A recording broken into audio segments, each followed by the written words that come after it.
Namaskaram. In this video, I am going to discuss about Ani Marma and Urvi Marma. Ani Marma and Urvi Marma are located both in our hands and in both the legs. To identify this Marma, what we are going to do?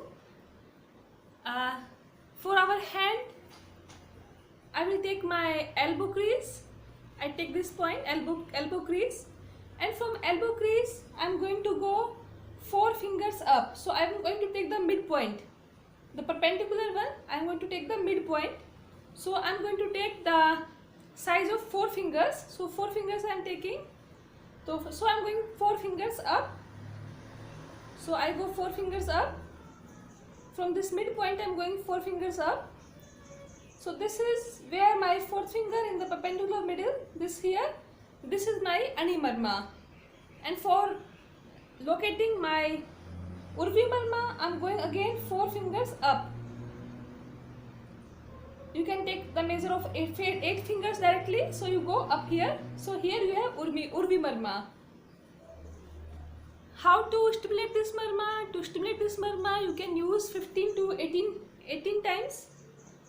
We use our thumb to stimulate it, like 4 fingers up. I am coming here, I am stimulating like this. I can stimulate it 15 to 18 times, and again here up, again 15 to 18 times. I can do this for my both the hands, and I can do this for my legs also. On legs, above your joints, your knee joints, above it you have in same way.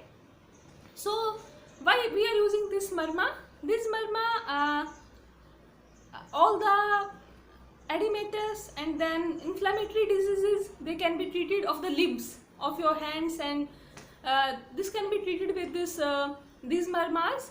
And the diseases of the thorax, like disease of the heart, lungs, you can treat using these Marmas. Thank you.